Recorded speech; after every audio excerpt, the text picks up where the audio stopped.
Soy Bob Cringely. Hace 16 años, cuando hacía mi serie documental para la televisión, Triumphs of the Nerds, entrevisté a Steve Jobs. Eso fue en 1995. 10 años antes, Steve había dejado Apple tras una dura pugna por el liderazgo con John Sculley, el consejero delegado que él mismo había traído a la compañía. Cuando hicimos la entrevista, Steve dirigía Next, la empresa que fundara aprovechando un nicho de mercado tras dejar Apple. Poco podíamos imaginarnos que en apenas 18 meses acabaría vendiendo Next a Apple y 6 meses después estaría dirigiendo la empresa. Por exigencias de la televisión, usamos solo parte de esa entrevista en aquella serie televisiva y durante años creímos que se había perdido para siempre porque la cinta original desapareció durante su traslado de Londres a Estados Unidos en los años 90. Pero hace unos días el director de dicha serie, Paul Sen, encontró una copia en VHS de la entrevista en su garaje. Steve Jobs concedió muy pocas entrevistas para la televisión, y la mayoría no son buenas porque apenas reflejan el carisma, la franqueza y la visión de futuro que sí muestra esta entrevista. Por eso, al objeto de homenajear a un hombre fascinante, les ofrecemos la entrevista íntegra, la mayor parte de la cual jamás había sido vista. Cuénteme, ¿cómo entró usted en el mundo de los ordenadores personales? Bueno, me topé con mi primer ordenador a los 10 u 11 años. Me cuesta recordarlo porque soy un auténtico vejestorio, pero fue cuando tenía 10 u 11 años, hará cosa de 30 años. Por entonces nadie había visto un ordenador. Digamos que se habían visto en el cine. Eran unos armatostes enormes que zumbaban de lo lindo. Por alguna razón resaltaban las unidades de cinta magnética como icono del ordenador o alguna lucecita parpadeante. Realmente nadie había visto un ordenador. Eran objetos misteriosos de gran potencia cuya maquinaria hacía cosas en segundo plano. Así pues, ver un ordenador y usarlo era todo un privilegio por entonces. Y yo pude acceder a la NASA, al Ames Research Center, aquí en California, y usar un terminal de uso compartido, por lo que en realidad no veía el ordenador, sino el terminal compartido. Insisto, por aquella época cuesta recordar lo primitivos que eran. No existían los ordenadores con pantalla gráfica para vídeo, se trataba literalmente de una impresora, de un teletipo con un teclado donde uno introducía los comandos y había que esperar un rato hasta que la máquina hacía y te decía lo que fuera. Pero pese a ello, seguía resultando extraordinario, sobre todo para un niño de 10 años, que pudieras crear un programa, por ejemplo, con BASIC o Fortran,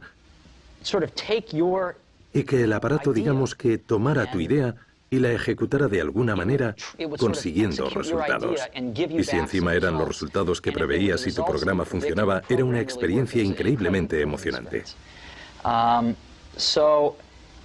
Así que me fue fascinando el mundo de la informática.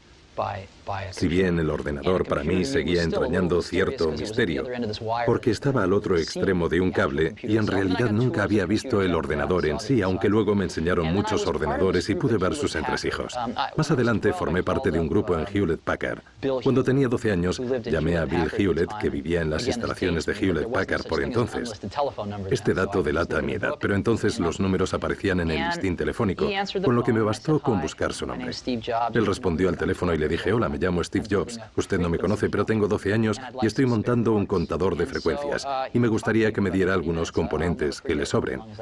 Estuvo hablando conmigo durante unos 20 minutos, es algo que no olvidaré en la vida. Me dio los componentes, pero también un empleo en Hewlett Packard para ese verano. Yo tenía 12 años y aquello me influyó de una manera decisiva. Hewlett Packard era la única empresa que yo había visto a aquella edad y forjó mi idea de cómo era una empresa y lo bien que trataba a sus empleados. Por entonces no se sabía lo del colesterol y solían sacarnos un carrito enorme con donuts y café a las 10 cada mañana. Todo el mundo hacía un descanso para el café con donuts. Por estos pequeños detalles se hacía evidente que la empresa era consciente de que su verdadero valor residía en sus empleados. En fin, una cosa llevó a la otra durante mi estancia en Hewlett Packard y empecé a visitar sus laboratorios de investigación en Palo Alto todos los martes por la noche con un reducido grupo de gente para reunirme con algunos investigadores y demás. Ahí fue cuando vi el primer ordenador de sobremesa jamás creado, el Hewlett Packard 9100. Era del tamaño de un maletín, pero ya tenía un pequeño monitor de tubo de rayos catódicos y era totalmente autónomo. No llevaba ningún cable escondido. Y me enamoré de él. Además, se podía programar en BASIC y en APL. En fin, me pasaba las horas en Hewlett Packard trasteando con el ordenador y creando programas. Esos fueron mis comienzos. Y conocí a Steve Wozniak por aquella época también, o quizá un poco antes, cuando tenía 14 o 15 años. Y congeniamos de inmediato. Era la primera persona que conocía que sabía más de electrónica que yo. Así que me sentí... Él me encantaba. Me sacaría cosa de 5 años. Había estado en la universidad, pero lo habían expulsado por sus gamberradas. Vivía con sus padres y estudiaba el primer ciclo universitario en Diensa. Nos hicimos muy buenos amigos y hacíamos cosas juntos. Un día leímos un artículo en la revista Esquire sobre un tipo que se hacía llamar Captain Crunch, que supuestamente era capaz de hacer llamadas telefónicas gratuitas. Habrá oído la historia, seguro. Y de nuevo fue algo que nos fascinó. ¿Cómo se podía hacer algo así? Pensamos que sería un bulo. Empezamos a investigar en bibliotecas en busca de los tonos secretos que permitieran hacerlo.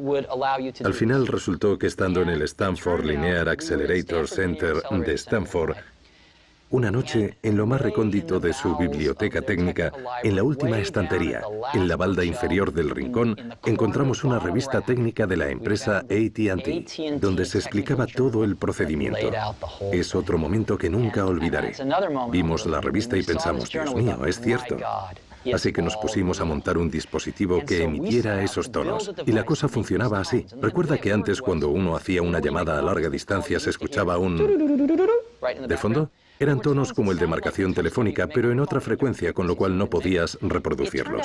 Descubrimos que se trataba de la señal enviada por un terminal telefónico a otro que controlaban los ordenadores de la red y que AT&T había cometido un error fatídico cuando diseñó la red telefónica original, la red telefónica digital, porque habían puesto la señalización de un terminal a otro en la misma banda de frecuencia que la voz, con lo que si el usuario lograba reproducir esas mismas señales podría emitirlas por el auricular y literalmente la red telefónica internacional de AT&T daría por hecho que la señal provenía de un ordenador de la compañía. Así que en unas 3 semanas conseguimos montar al fin una caja así que funcionaba. Recuerdo que la primera llamada que hicimos fue a Los Ángeles a un pariente de Woz en Pasadena, pero nos equivocamos de número y despertamos a un tipo en plena noche y nos pusimos a gritarle entusiasmados que nos había salido gratis la llamada, aunque el hombre no supo apreciarlo. Aún así, para nosotros fue algo milagroso. Así que nos pusimos a montar esas cajitas para hacer blue boxing, como se llamaba. Incluimos una notita en el fondo de las cajas con nuestra sentencia que era «Tiene el mundo en sus manos», y funcionaba. Creamos las mejores cajas azules del mundo. Todo el sistema era digital, no requería ajustes. Podías acercarte a una cabina telefónica y poner una conferencia a White Plains, y luego hacer una llamada por satélite a Europa y después llamar a Turquía para volver a conectar con Atlanta. Se podía dar la vuelta al mundo 5 o 6 veces, porque nos aprendimos todos los códigos para conectar por satélite y todo eso. Y podías llamar a la cabina de al lado de tu casa. Si pegabas un grito por el teléfono, al minuto lo oías por el de la cabina. Era como un milagro. Se preguntarán por qué aquello nos parecía tan interesante. Nos parecía interesante porque éramos jóvenes, y aquello nos hizo descubrir que podíamos crear algo nosotros solos con capacidad para controlar una infraestructura mundial que había tenido un coste de miles de millones de dólares. Eso descubrimos, que los dos solitos, que éramos bastante ignorantes, habíamos logrado montar un cacharrito capaz de controlar un sistema descomunal. Fue una lección increíble.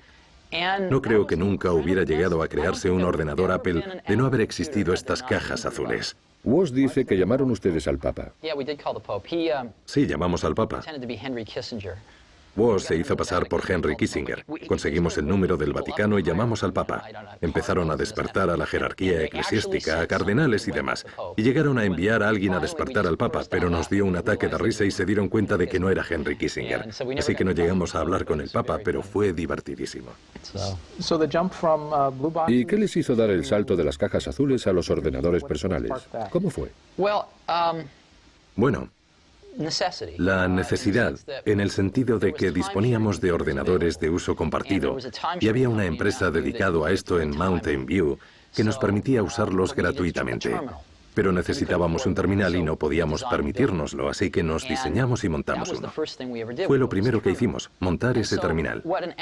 Y luego el ordenador Apple One fue en realidad una extensión de ese terminal al que pusimos un microprocesador por detrás.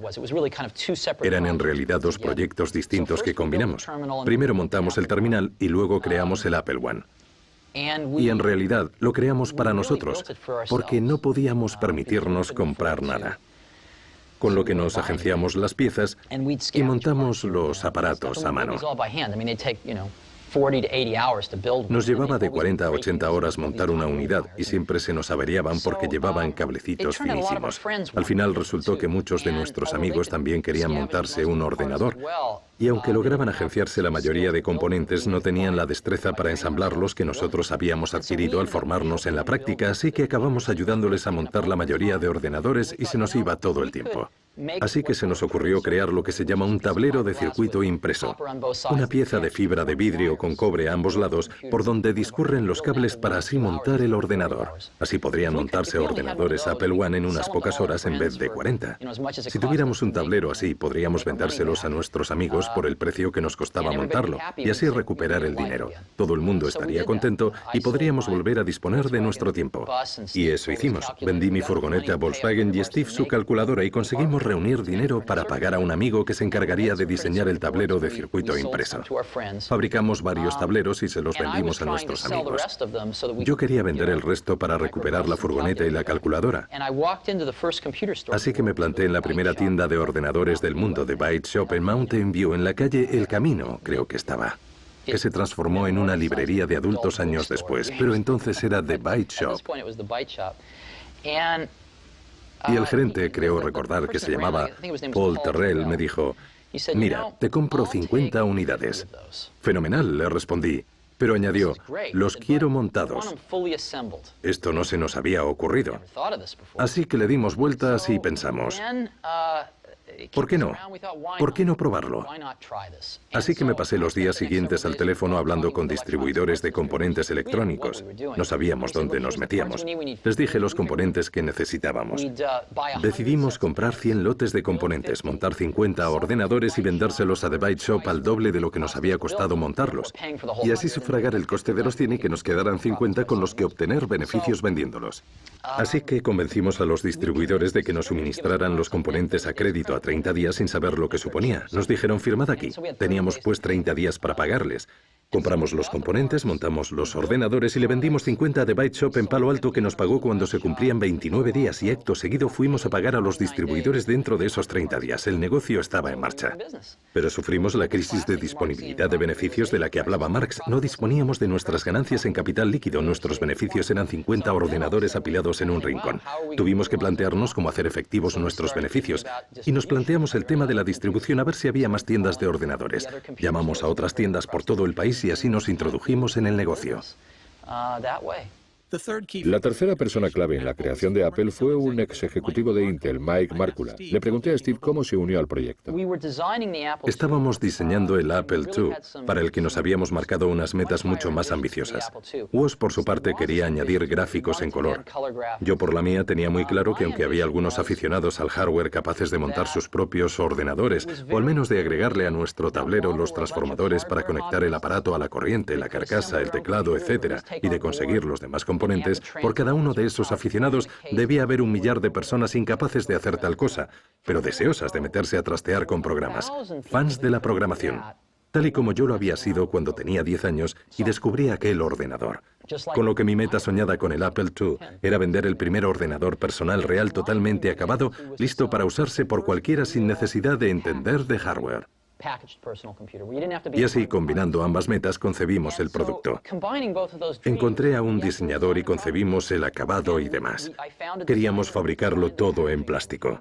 Ya teníamos todo preparado para ponernos en marcha, pero necesitábamos dinero para ensamblar las carcasas de los equipos y cosas así. Necesitábamos unos pocos cientos de miles de dólares, cantidad que excedía con creces nuestros medios. Así que salí a buscar inversores que pusieran capital riesgo y contacté con uno llamado Don Valentine, que vino a nuestro garaje y que, por cierto, más tarde dijo que yo tenía aspecto de renegado de la raza humana. Esa fue su famosa frase. Y me dijo que no estaba dispuesto a invertir en nosotros, pero nos recomendó a unos cuantos que podrían estarlo, y entre ellos estaba Mike Markkula. Así que llamé a Mike por teléfono y se pasó a vernos. Mike había abandonado Intel a la edad de 30 o 31 años. Había sido encargado de producción y había adquirido acciones de la compañía y había ganado en torno a $1 millón con opciones de compra de acciones, que por entonces era bastante dinero, y lo había estado invirtiendo en petróleo y gas sin salir de casa ni nada. Y para mí, que estaba ansioso por meterse en otro negocio. Mike y yo congeniamos muy bien. Pues bien, Mike nos dijo que estaba dispuesto a invertir pasadas unas semanas, pero entonces le dije, no queremos tu dinero, sino a ti. Y convencimos a Mike de que se embarcara con nosotros en calidad de socio paritario. Así que Mike aportó dinero y se unió a nosotros, y los tres nos pusimos en marcha.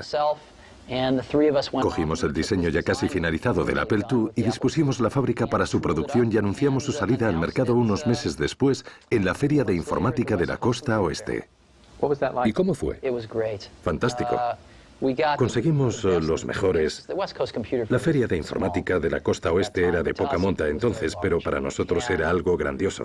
Montamos un stand fantástico allí. Teníamos un proyector de televisión donde mostrábamos el Apple II y sus gráficos, que a día de hoy nos parecerán muy rudimentarios, pero entonces eran con diferencia los más avanzados que ofrecía cualquier ordenador personal. Y lo que recuerdo es que fuimos los protagonistas de la feria y muchos comerciantes y distribuidores empezaron a hacer cola y así despegamos. ¿Qué edad tenía usted? 21 años. 21 años. Sí. Y ya tenía un éxito arrollador. Y lo había conseguido de forma improvisada. No había recibido formación específica en este campo. ¿Cómo aprendió a dirigir una empresa?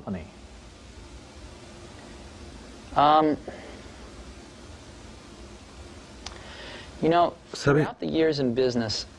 A lo largo de años en el negocio me di cuenta de algo, de que siempre que preguntaba a la gente por qué hace tal cosa, la respuesta invariablemente era, pues porque se hace así. Nadie sabe por qué hace lo que hace, nadie se plantea a fondo las cosas en el contexto empresarial. Eso descubrí. Le pondré un ejemplo.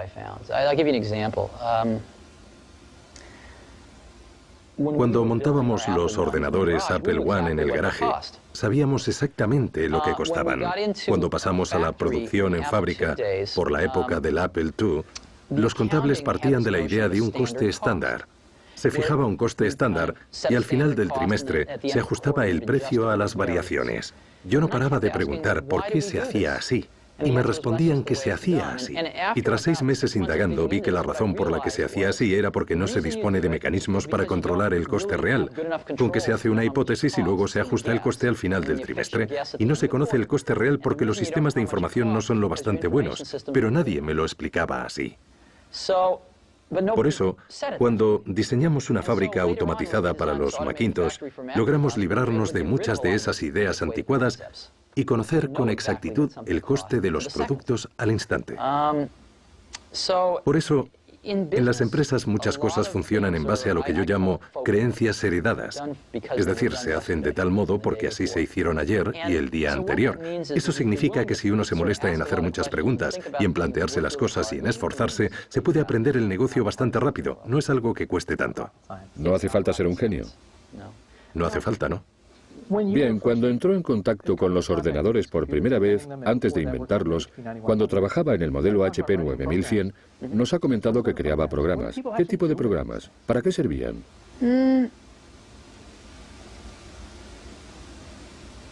Verá, lo que hacíamos con ellos. Mejor le pondré un ejemplo sencillo. Cuando estábamos diseñando nuestra caja azul, creamos un montón de programas ad hoc para ayudarnos a diseñarla. Programas que nos hacían gran parte del trabajo sucio, como calcular las frecuencias maestras con subdivisores para obtener otras frecuencias y cosas así. Nos valimos bastante del ordenador para calcular el margen de error que podíamos obtener en las frecuencias y cuánto podía tolerarse. Así que los usábamos en el trabajo, pero lo más importante es que no se trataba de usarlos para asuntos prácticos, sino de utilizarlos y que fueran un reflejo del proceso mental para que nos enseñaran a pensar. Lo más valioso de aprender. Creo que todo el mundo en este país debería aprender a programar ordenadores. Debería aprender un lenguaje de programación porque te enseña a pensar. Es como ir a la facultad de Derecho. No creo que cualquiera deba ser abogado. Pero estudiar Derecho nos resultaría útil a todos porque te enseña a pensar de cierta manera. Lo mismo que programar ordenadores te enseña a pensar de otro modo. Así que yo veo la informática como un arte liberal. Debería ser algo que aprendiera todo el mundo, al que dedicaran un año de su vida, que una asignatura fuera aprender a programar. Ya, pero yo aprendí APL y es una de las razones por las que voy por la vida dando tumbos. Ya, pero si echa la vista atrás, ¿lo considera o no una experiencia enriquecedora que le enseñó a pensar de un modo distinto? Pues no, no pienso eso especialmente. Vale. Otros lenguajes quizá más, pero empecé con el APL. Como decíamos, obviamente, el Apple II tuvo un éxito tremendo. Sí. Tuvo un éxito increíble. Y la empresa subió como la espuma y finalmente salió a bolsa y ustedes se hicieron muy ricos. ¿Qué siente uno al hacerse rico? Es muy interesante. Pagaban por mí algo más de $1 millón cuando tenía 23 años, más de 10 millones cuando tenía 24 y más de 100 millones cuando tenía 25. Y no le di mayor importancia, porque nunca me dediqué a esto por dinero.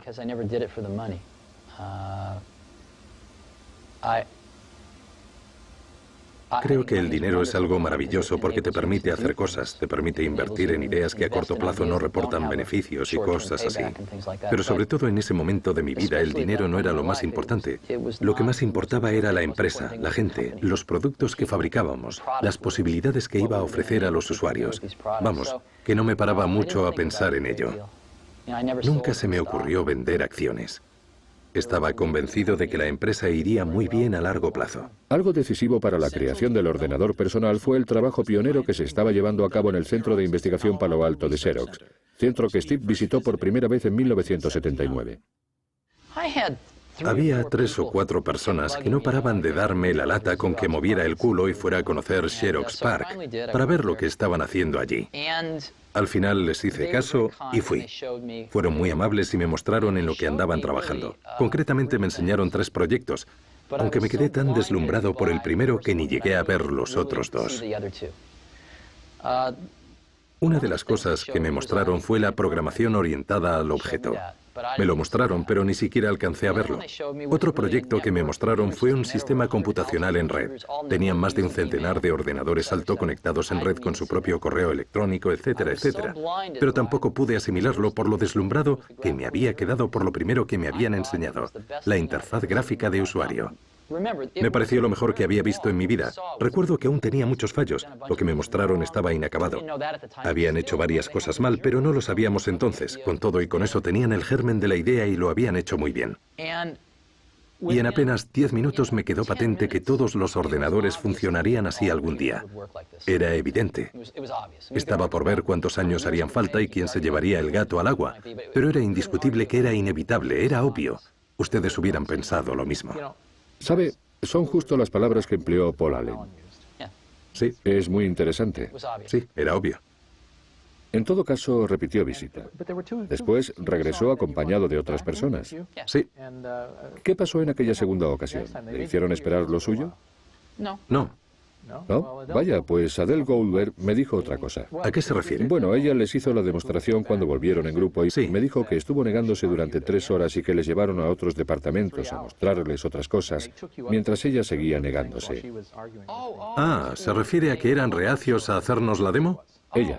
Ah, vale, pues ni idea. Entiendo. No lo recuerdo, creí que hablaba de otra cosa. O sea, que eran hábiles. Sí, pero sí nos lo mostraron. Y menos mal, porque aquella tecnología fue un fracaso total en Xerox. Lo llamaban, ¿cómo dice? ¿Por qué? ¿Por qué? Nada, solo le preguntaba. Muy sencillo. De hecho, le di muchas vueltas y más adelante me lo explicó mejor John Scully. Y ahora creo que lo entiendo bastante bien. Lo que ocurrió fue como lo que pasó con John Scully.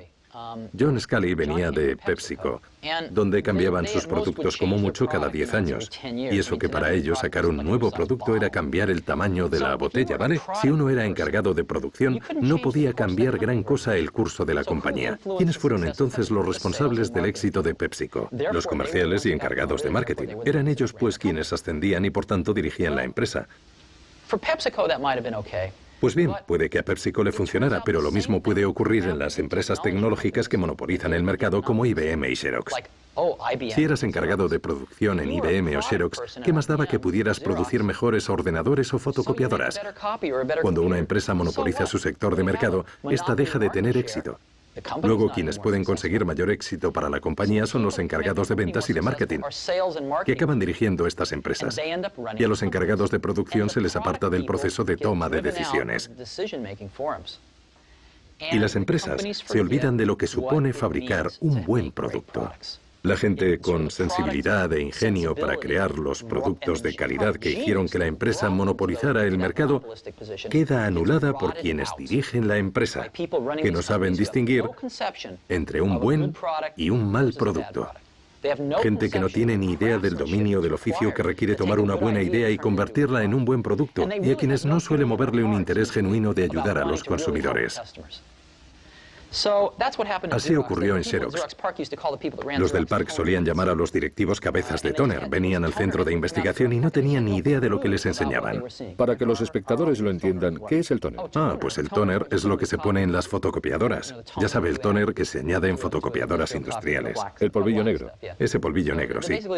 Los directivos no veían más allá de la función de fotocopiadora. Digamos, no tenían la más remota idea de las posibilidades de un ordenador, así que fracasaron aún teniendo todas las papeletas para triunfar en el sector informático. Xerox podría haber dominado el mercado informático hoy día, podría haber multiplicado por 10 su tamaño, podría haber sido una IBM, podría haber sido la IBM de los 90, podría haber sido el Microsoft de los 90. Pero en fin, es agua pasada, ya da igual. Desde luego. Ha mencionado a IBM. Cuando IBM se introdujo en el mercado, ¿eso intimidó a Apple? Desde luego.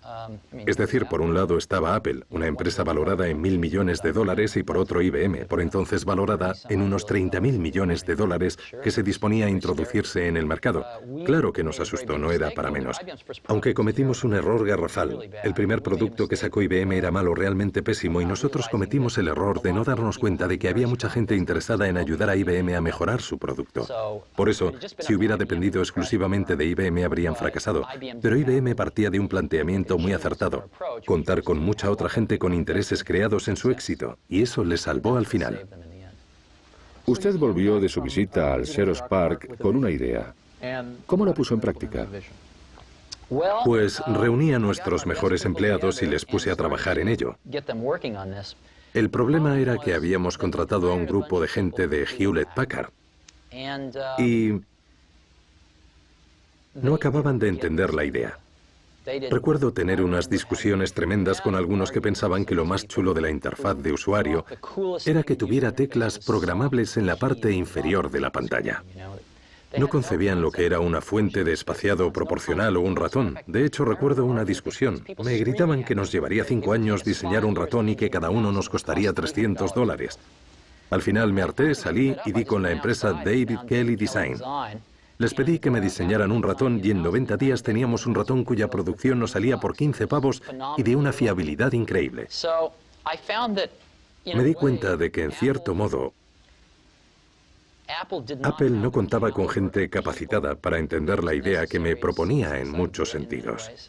Un grupo reducido sí la captaba, pero el equipo en general, en su mayoría procedente de Hewlett Packard, no tenía la más remota idea. Ahí entra en juego el problema de la profesionalidad, que tiene su lado bueno y su lado malo, ¿no? Pues no es que tenga un lado bueno o malo, es que la gente se confunde. Las empresas se confunden. Cuando empiezan a crecer, lo que quieren es repetir su éxito inicial.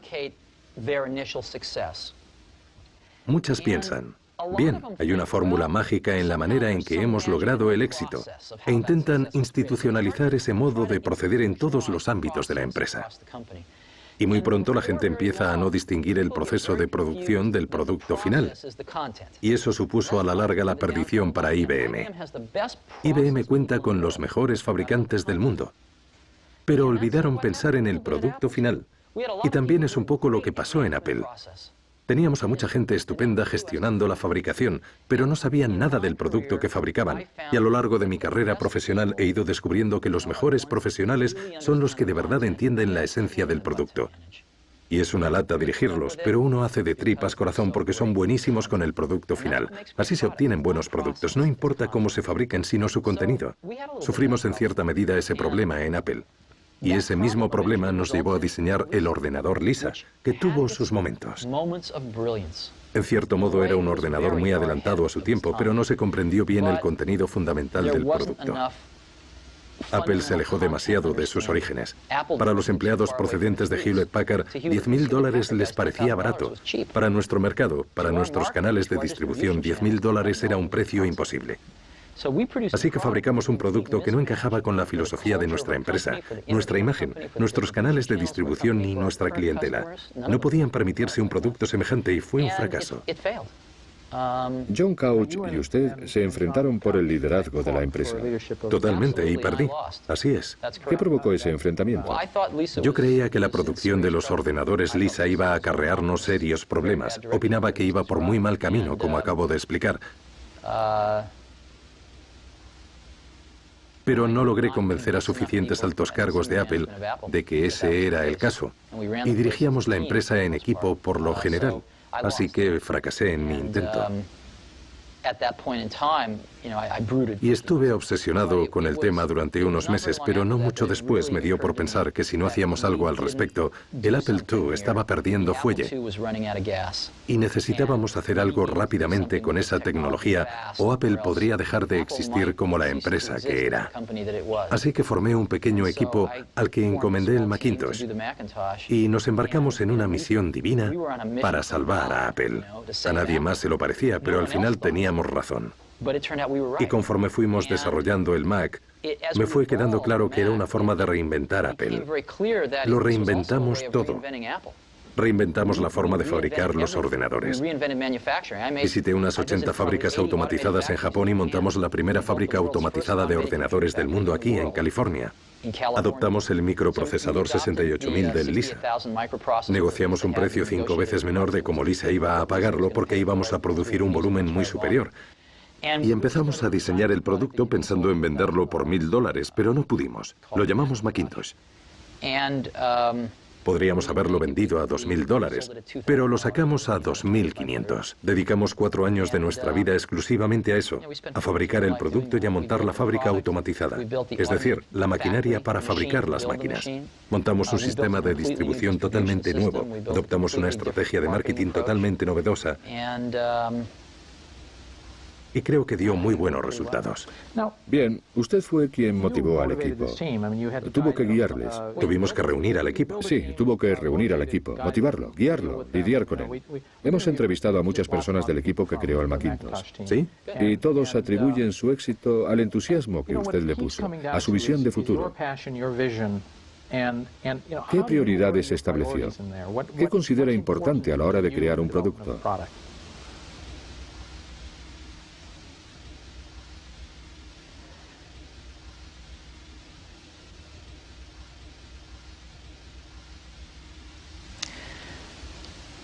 Verá,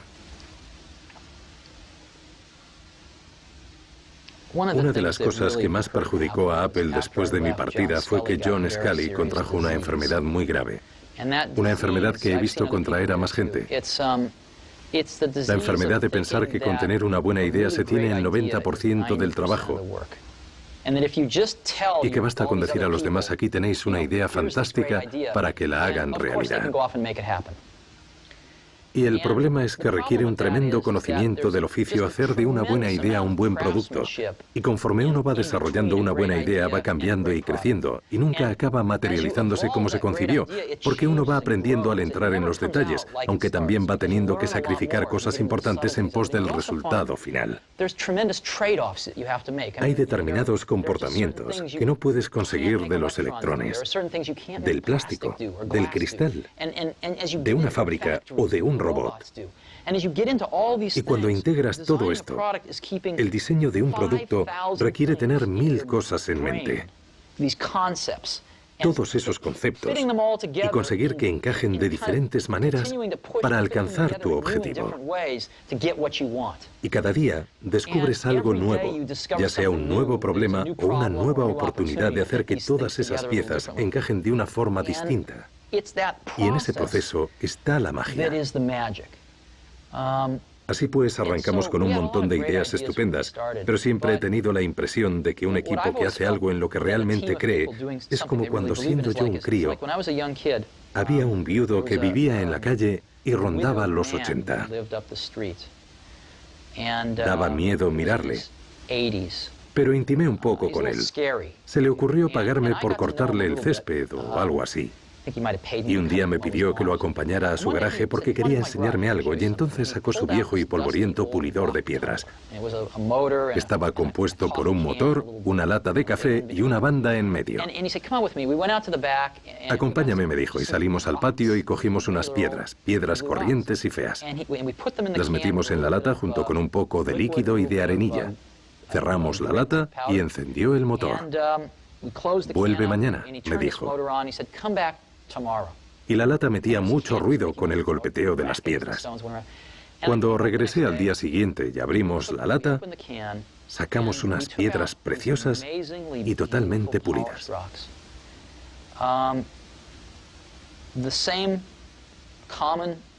Las mismas piedras comunes que habíamos metido, al friccionar entre sí, y tras tanto ruido, salieron como preciosas piedras pulidas. Y siempre lo he tenido en mente, como mi metáfora sobre un equipo que trabaja duro en algo que les apasiona. Es gracias al equipo de esa gente con tanto talento que al chocar unos con otros, discutir y pelearse a veces armando jaleo, al trabajar juntos, se pulen entre sí y pulen las ideas. Y como resultado, se obtienen estas piedras tan bonitas. Así que es difícil de explicar, y desde luego no es fruto del trabajo de una sola persona. O sea, a la gente le gustan los símbolos, y yo soy un símbolo de ciertas cosas. Pero desde luego el Mac fue un trabajo en equipo. Ahora bien, he observado algo desde los inicios de Apple que entonces no sabía cómo explicar, pero le he dado muchas vueltas desde entonces. Para la mayoría de las cosas, el rango dinámico entre la media y lo mejor es como mucho de 2 a 1. Si vas a Nueva York y das con un taxista medio frente al mejor taxista que conozcas, es probable que con el mejor taxista llegues a tu destino cosa de un 30% más rápido.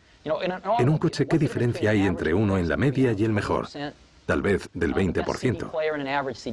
Entre el mejor reproductor de CDs y uno medio, no lo sé, un 20%. Así que 2 a 1 es un estupendo rango dinámico para la mayoría de parcelas de la vida. Con software, y lo mismo pasaba con el hardware, la diferencia entre la media y lo mejor es de 50 a 1 o puede que de 100 a 1. ¿Sí? ¿Vale? Esto pasa con muy pocas cosas, pero he tenido la gran suerte de dedicarme a cosas de este calibre. Así que he construido gran parte de mi éxito a base de dar con esta gente verdaderamente talentosa y no conformándome con jugadores de segunda y tercera, sino apostando por los jugadores de primera. Y he descubierto algo. Cuando consigues reunir a suficientes jugadores de primera, cuando te esfuerzas por encontrar a 5 jugadores así, les encanta trabajar juntos porque nunca antes habían tenido la oportunidad y no desean trabajar con jugadores de segunda o tercera. Asumen la política como propia y solo quieren contratar a jugadores de primera. Les llenas los bolsillos y se va propagando. Así era el equipo del Mac, todos ellos jugadores de primera. Y eran gente con un talento extraordinario. Pero son también personas que ahora dicen que ya no tienen la energía suficiente para trabajar para usted.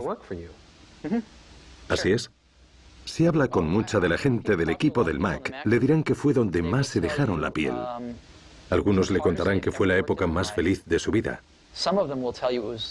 Pero todos coincidirán en que fue una de las experiencias más intensas y queridas de sus vidas. Sí, eso dijeron. Pues bien.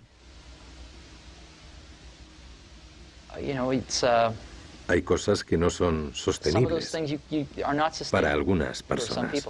¿Qué significa cuando le dice a alguien que su trabajo es una mierda? Normalmente significa que su trabajo es una mierda. A veces significa que yo creo que su trabajo es una mierda, pero me equivoco. Pero por lo general, quiere decir que su trabajo está lejos de tener suficiente calidad. Conozco una cita estupenda de Bill Atkinson que dice que cuando usted dice que el trabajo de alguien es una mierda, lo que de verdad significa es no lo entiendo, la verdad. ¿Podrías explicármelo? No, normalmente no me refiero a eso. Cuando uno da con gente verdaderamente buena, ellos lo saben. Y no tienes que subirle el ego a nadie. Y lo que importa es el trabajo. Y eso lo sabe todo el mundo. Así que Cuentas con gente para colocar piezas concretas del puzzle y lo más importante que yo creo que puedes hacer por alguien que es verdaderamente bueno y con quien vas a contar es hacerle ver cuando su trabajo no está a la altura. Y hacerlo de una forma muy clara, indicándole el porqué para que lo subsane. Y has de hacerlo de manera que no comprometas tu confianza en sus capacidades, pero sin dejar demasiado lugar a que pueda interpretarse que no está haciendo un trabajo lo suficientemente bueno para conseguir los objetivos del equipo. Y eso es muy complicado. Yo siempre lo he abordado de manera muy directa. Y creo que si habla usted con alguien que haya trabajado conmigo, a los buenos de verdad, les ha parecido muy beneficioso. Otros lo han detestado. Pero también soy una persona a la que le da igual tener o no razón. Solo me importa el éxito. De modo que dará con mucha gente que le dirá que soy muy terco. Pero si me presentan pruebas de lo contrario, 5 minutos después he cambiado totalmente de opinión porque yo soy así. No me importa equivocarme. Y lo reconozco con frecuencia, no me importa. Lo que me importa es que hagamos lo correcto. ¿Cómo y por qué Apple optó por la autoedición que se convertiría en la aplicación más potente del Mac? No sé si lo sabe, pero nos enviaron la primera impresora láser Canon a Apple en Estados Unidos y la acoplamos a un ordenador Lisa que escaneaba hojas antes que nadie, mucho antes que HP o Adobe. Pero alguno que otro me decía, oye, están en este taller los que dejaron Xerox PARC, deberías ir a verlos. Y al final fui a visitarlos y vi lo que estaban haciendo, que era mejor que lo que estábamos haciendo nosotros. E iban a convertirse en una compañía de hardware. Querían fabricar impresoras y esas cosas, pero les convencí para dedicarse al software. Y al cabo de 2 o 3 semanas habíamos cancelado nuestro proyecto interno y un montón de gente quiso matarme por ello, pero lo hicimos. Firmé una especie de acuerdo con Adobe para usar su software y compramos el 19,9% de Adobe en Apple. Ellos necesitaban financiación y nosotros queríamos control. Nos pusimos en marcha y así conseguimos los motores de Canon. Diseñamos el primer controlador para impresora láser en Apple y les compramos el software a Adobe e introdujimos la impresora láser. Pero nadie en la empresa quería que lo hiciéramos, salvo unos cuantos del grupo del Mac. Todos pensaban que una impresora de $7.000 era una locura. Lo que no entendían era que podías compartirla a través de Apple Talk. O sea, entendían el concepto intelectualmente, pero no con el corazón, porque lo último de precio elevado que intentamos vender fue el Lisa. Así que lo sacamos adelante, aunque tuve que pasar por encima de varios cadáveres, y fue la primera impresora láser del mercado, como sabrán, y el resto ya es historia. Cuando dejé Apple, era la mayor compañía de impresoras en cuanto a ingresos de todo el mundo. Por desgracia, perdió esta distinción en favor de Hewlett Packard 3 o 4 años después de marcharme, pero cuando me fui, era la primera empresa de impresoras del mundo. ¿Contemplaban ustedes incluir la autoedición? ¿Estaba cantado? Pues...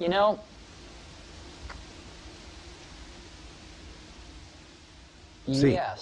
Pero también consideramos en serio el entorno de red, de modo que en enero de 1995, con ocasión de nuestra junta anual en la que introdujimos nuestros nuevos productos, posiblemente cometí el mayor error de marketing de toda mi carrera. En 1985. 1985, perdón. Es posible que cometiera mi mayor metedura de pata en marketing de toda mi carrera al anunciar Macintosh Office, en vez de la autoedición sin más. Contábamos con la autoedición como elemento principal, pero anunciamos también muchas cosas más. Y creo que en aquel momento debimos centrarnos en la publicación de escritorio. Tras serios desacuerdos con el consejero delegado de Apple, John Sculley, Steve dejó la compañía en 1985. Hablemos de su marcha de Apple.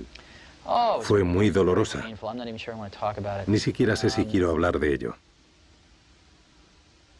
¿Qué puedo decir? Contraté a la persona equivocada. ¿Se refiere a Sculley? Sí.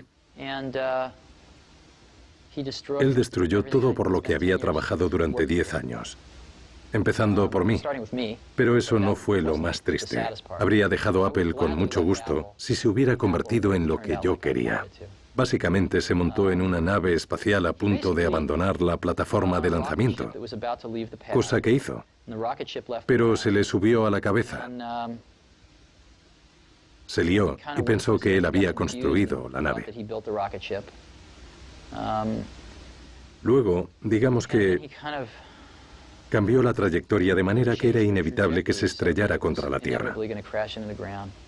Los días previos al lanzamiento del Macintosh y sus primeros pasos fueron el estrellato de Steve y John. Fue un periodo en que ambos estaban en boga. Exacto. Y entonces pasó algo que les hizo separarse. Así es. ¿Qué fue? Bueno, lo que pasó fue que el sector entró en recesión a finales de 1984. Las ventas empezaron a contraerse seriamente y John no sabía qué hacer, no tenía ni idea. Así que había un vacío de poder en Apple.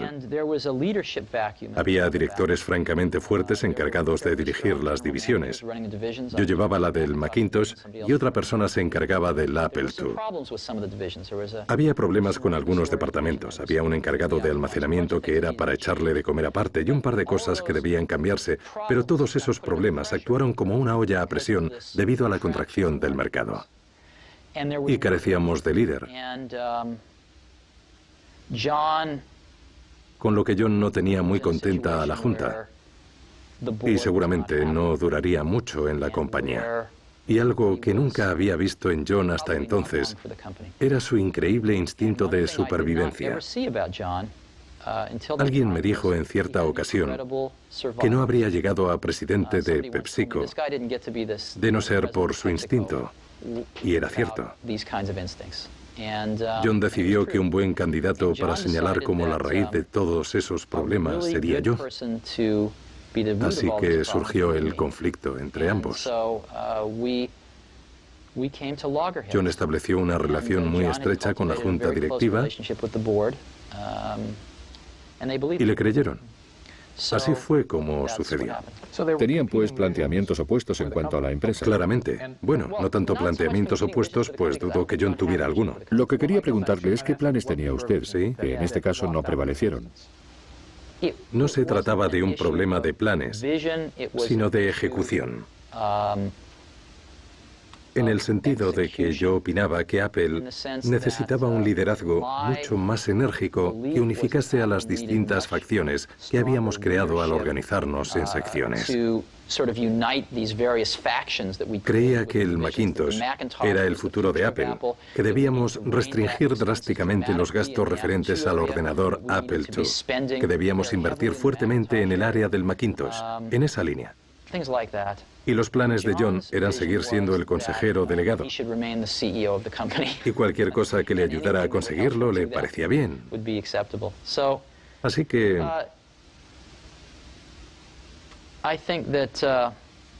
en mi opinión, Apple estaba paralizada a principios de 1985.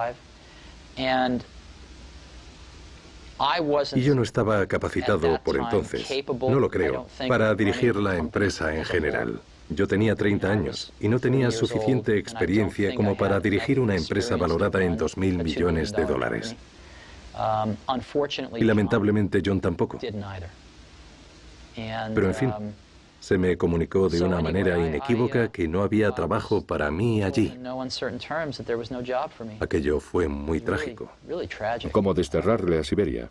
Sí, habría sido mucho más inteligente que Apple me hubiera dejado trabajar en el siguiente proyecto. Me ofrecí voluntario, les propuse montar una unidad de investigación. Les dije, dadme unos cuantos millones de pavos al año y contrataré a gente estupenda e inventaremos la próxima genialidad. Pero me respondieron que no era posible. Vaya. Así que me quitaron mi despacho. Bueno, me voy a emocionar si seguimos hablando de esto. Pero en fin, eso es lo de menos. Yo solo soy uno más en la empresa, así que eso no es lo importante. Lo importante fue que en los siguientes años, los valores de Apple serían sistemáticamente destruidos. Seguidamente pregunté a Steve qué pensaba sobre la situación de Apple. Recuerden que esto se grabó en 1995, un año antes de que Steve se reincorporara a Apple. Recuerden también que cuando Apple adquirió NeXT un año después de esta entrevista, Steve vendió de inmediato las acciones de Apple que había recibido como parte del acuerdo de venta. Apple está agonizando. Sufre la agonía de una muerte dolorosa. Va camino de su extinción. Y ello se debe a que cuando salí de Apple, llevábamos una ventaja de 10 años a las demás empresas del sector. El Macintosh iba 10 años por delante. Vimos cómo a Microsoft le costó 10 años ponerse al día, y la razón por la que pudieron ponerse al mismo nivel fue que Apple no avanzó. El Macintosh que se vende hoy es un 25% distinto a como cuando yo me fui. Se han gastado cientos de millones de dólares en I+D, probablemente un total de 5.000 millones de dólares en I+D. ¿Y qué han logrado? No lo sé, pero fue... Lo que ocurrió fue que de algún modo las iniciativas para hacer avanzar a la empresa y crear nuevos productos se desvanecieron. Y creo que muchos buenos profesionales aguantaron allí un tiempo, pero no tenían ocasión de unirse para promoverlas porque no había liderazgo.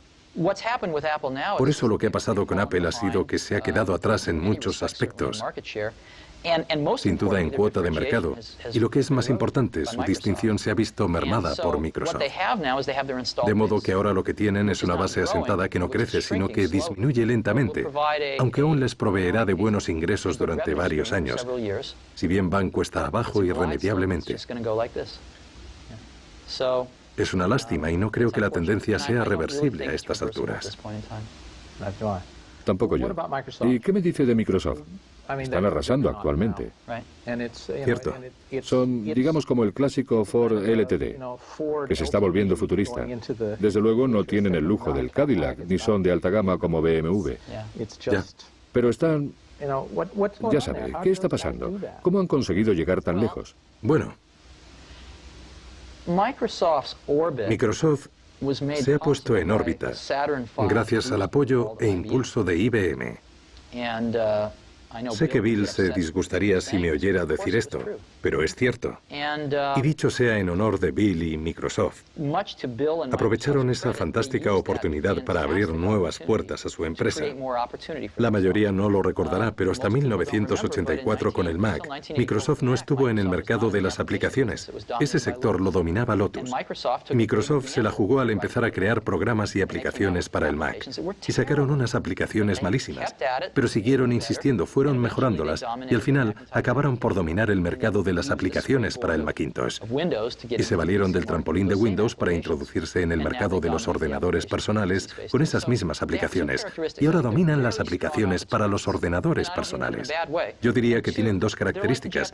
Creo que son muy oportunistas, y no lo digo en sentido negativo, y en segundo lugar son como los japoneses, muy perseverantes. Eso sí, lograron llegar tan lejos gracias a los ingresos que percibían fruto de su acuerdo con IBM. Aún así, lo aprovecharon al máximo y les reconozco el mérito. El único problema de Microsoft es que no tienen gusto, no tienen nada de gusto. Y con ello quiero decir,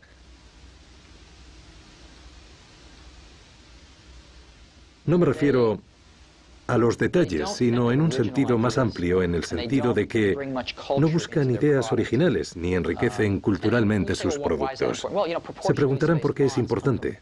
Por ejemplo, la idea de usar fuentes de espaciado proporcional se sacó de leer manuales de composición tipográfica y analizar libros de gran belleza. De ahí se sacan las ideas. De no haber sido por el Mac, Microsoft nunca habría ofrecido estas características en sus productos. Por eso supongo que me entristece, no el éxito de Microsoft. Eso no me supone ningún problema, se lo han ganado en general. Lo que me supone un problema es que se limitan a fabricar productos de tercera categoría. Fabrican productos sin alma, fabrican productos sin un espíritu educativo, son productos muy prosaicos, y lo más triste es que la mayoría de los clientes que los compran tampoco tienen mucho ánimo de ilustrarse.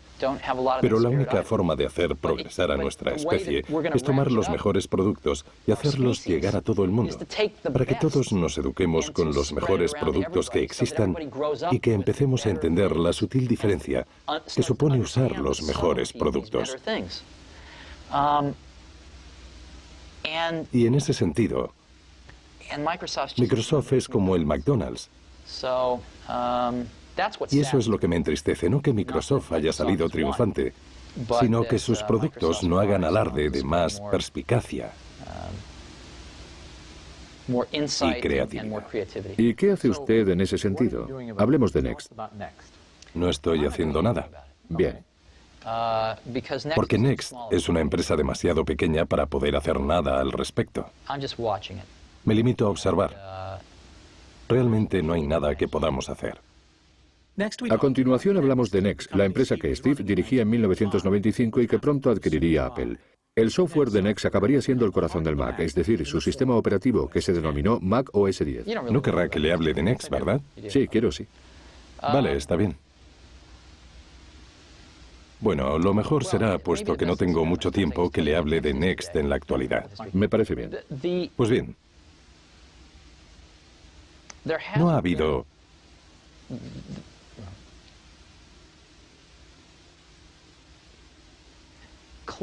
Claramente,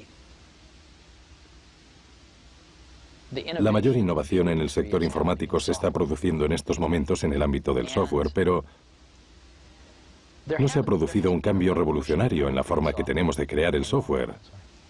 Eso es... Disculpe. La innovación en nuestro sector está en el software, pero nunca se ha producido un cambio revolucionario en la forma de crear software, no en los últimos 20 años. De hecho, ha ido a peor. Si bien el Macintosh supuso un cambio revolucionario para el usuario final, al haberse simplificado mucho su uso, supuso lo contrario para los programadores. Ellos pagaron el pato, cada vez se complicaba más la creación de software para simplificar su uso por el usuario final. Así pues, los programas se cuelan en todo lo que hacemos hoy en día. En las empresas el software es una de sus armas más potentes y competitivas. Hubo una pugna empresarial por el programa Amigos y Familiares en la última década. ¿Y en qué consistió? La idea era brillante. Un programa de tarificación telefónica a medida del cliente. La empresa AT&T no reaccionó en 18 meses, perdiendo una cuota de mercado por valor de miles de millones de dólares que conquistó la empresa MCI. No por torpeza, sino porque no conseguían crear el programa para facturar a medida del cliente. Así pues, de esta forma y de otras formas más nimias, el software está adquiriendo una fuerza increíble en este mundo, ya sea para ofrecer nuevos bienes y servicios a la gente a través de Internet o lo que sea. El software abrirá muchas puertas en nuestra sociedad. Nos hemos apropiado de otra de esas ideas brillantes y originales que me enseñaron en el Xerox PARC en 1979, pero que no acabé de entender bien entonces. O sea, la tecnología de programación orientada a objetos. La hemos perfeccionado y comercializado aquí, convirtiéndonos en sus mayores proveedores en el mercado. Y esta tecnología orientada a objetos te permite crear programas 10 veces más rápidos y es mejor. En fin, eso hacemos. Tenemos una empresa entre pequeña y mediana de tamaño y somos los mayores proveedores de programas orientados a objetos. Somos una empresa con un valor de 50-75 millones de dólares con unos 300 empleados y a eso nos dedicamos. Para terminar el tercer programa abordamos el futuro de la informática por petición expresa de Channel 4. ¿Cómo no? Y por eso quería preguntarle cómo ve usted el futuro dentro de 10 años de esta tecnología que están perfeccionando.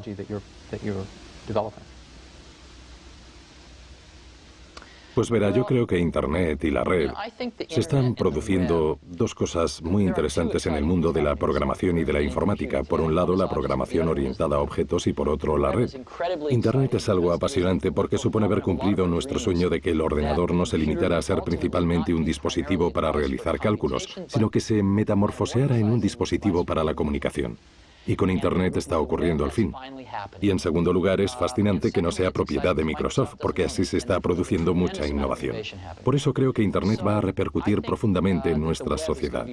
Como saben, en Estados Unidos se vende un 15% de bienes y servicios a través de la venta por catálogo o por televisión. Este porcentaje se trasladará a Internet e incluso se incrementará. Son miles de millones. Pronto se venderán bienes y servicios por un valor de decenas de miles de millones de dólares a través de la red. Internet se puede entender como el canal de distribución directo al cliente por excelencia. Otra forma de verlo es pensar que hasta la empresa más pequeña del mundo podrá proyectarse en Internet como la empresa más grande del mundo. Así pues, creo que Internet, cuando echemos la vista atrás dentro de 10 años, Internet va a ser la tecnología que marque esta época. Va a representar un momento determinante para la informática. Y creo que va a ser un fenómeno de enorme repercusión que ha insuflado toda una nueva vida a los ordenadores personales. Tendrá una enorme repercusión, sí. ¿Y están ustedes creando software para...? Desde luego, como todo el mundo. Ya. Olvídese de nosotros. Como sector Internet va a abrir nuevas puertas al sector informático. Sí.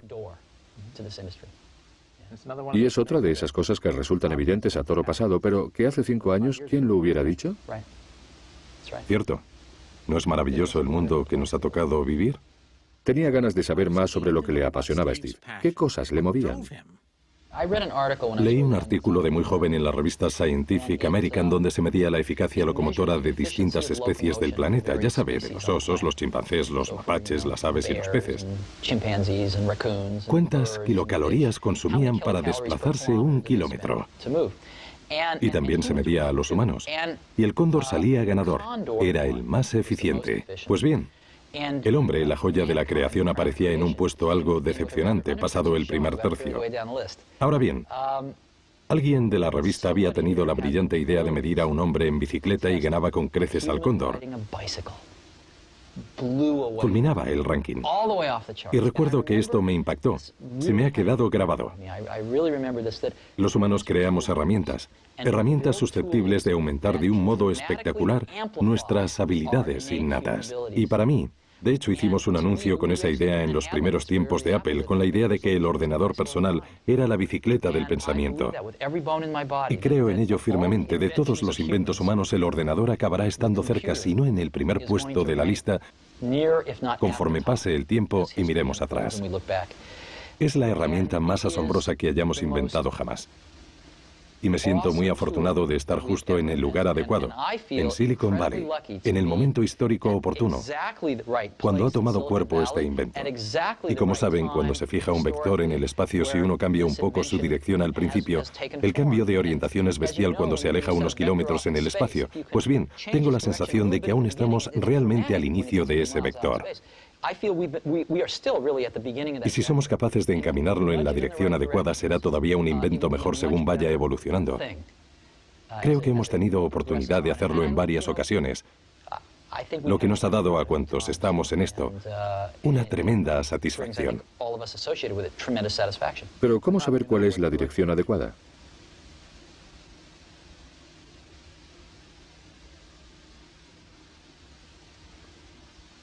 Verá, en última instancia, se trata de una cuestión de gusto. Se trata de tener gusto. Se trata de intentar empaparte de las mejores cosas que ha hecho la humanidad y seguidamente tratar de aportarlas a lo que tú haces. Picasso solía decir que los buenos artistas copian, los genios roban. Y a nosotros nunca nos ha dado vergüenza robar buenas ideas. Creo que en parte lo que ha hecho que el Macintosh sea un producto excepcional es que han trabajado en su desarrollo músicos y poetas, y pintores y zoólogos e historiadores, que además, casualmente, eran los mejores informáticos del mundo. Sin la informática, toda esta gente se habría dedicado a hacer otras cosas increíbles en la vida, en otros campos. Esta gente le ha aportado, todos le hemos aportado a este proyecto un aire de producto que fomenta la transmisión de conocimientos. Una actitud de querer trasladar lo mejor que habíamos observado en los demás ámbitos a este campo. Y creo que eso no se consigue con estrechez de miras. Una de las preguntas que hago a todos los invitados a mi programa es, ¿se considera un hippie o un friki? Pues si tuviera que escoger, diría claramente que soy un hippie. ¿Sí? Sí. Vale, ha tardado 30 segundos. Toda la gente con quien trabajo entran en la misma categoría también. ¿En serio? Sí. Sí. ¿Y eso por qué? ¿Busca usted que sean hippies o se sienten atraídos por usted? Bueno, pregúntese qué es un hippie. Es un término antiguo con muchas connotaciones, pero para mí, como me crié, recuerde que la movida de los 60 se prolongó hasta principios de los 70. En aquella época alcancé la mayoría de edad. Así que la viví de cerca. Fue un movimiento que en gran medida vivimos muy de cerca. Así pues, en mi opinión, lo que desencadenó fue la conciencia de que había algo más en la vida aparte de lo que teníamos ante nuestros ojos. La vida no se limitaba a tener un trabajo, una familia, 2 coches en el garaje y una carrera profesional. Había algo más. Había otra cara de la moneda, de la que apenas se hablaba. Pero se percibía con más fuerza cuando se producían carencias, cuando no todas las cosas eran perfectas y ordenadas. Cuando se producían carencias, entonces uno sentía la necesidad de buscar algo más. Y mucha gente a lo largo de la historia ha dicho que había que buscarlo, ya fuera con la filosofía de Thoreau o de los místicos indios o quien fuera, y el movimiento hippie se impregnó de esto y quiso descifrarlo. La vida no era lo que veían hacer a sus padres. Y claro, la tendencia general se fue al otro extremo y la cosa se desmadró, pero surgió el germen de algo. Y es ese mismo algo que hace que la gente quiera hacerse poetas en vez de banqueros. Y a mí me parece algo maravilloso. Y creo que ese mismo espíritu puede trasladarse a los productos, que se pueden fabricar y hacer llegar a la gente, y la gente percibirá ese espíritu. Cuando hablas con gente que usa el Macintosh les encanta y no es tan habitual que la gente te diga que está encantada con un producto, la verdad. Pero era algo que se palpaba. Tenía algo realmente maravilloso. No creo que la mayoría de los mejores profesionales con los que he trabajado se dedique a la informática por el hecho en sí de fabricar ordenadores. Lo hacen porque es el medio más apto para transmitir ciertas impresiones que uno tiene y desea compartir con otra gente. ¿Le encuentra sentido? Desde luego. Y ya sabe, antes de inventarse esto, toda esta gente se habría dedicado a otras cosas, pero se inventaron los ordenadores y se subieron al carro, y seguramente se interesarían por ellos en el colegio o quizá antes, y se plantearían, caray, este es el medio con el que creo que voy a poder decir algo. ¿Sabe?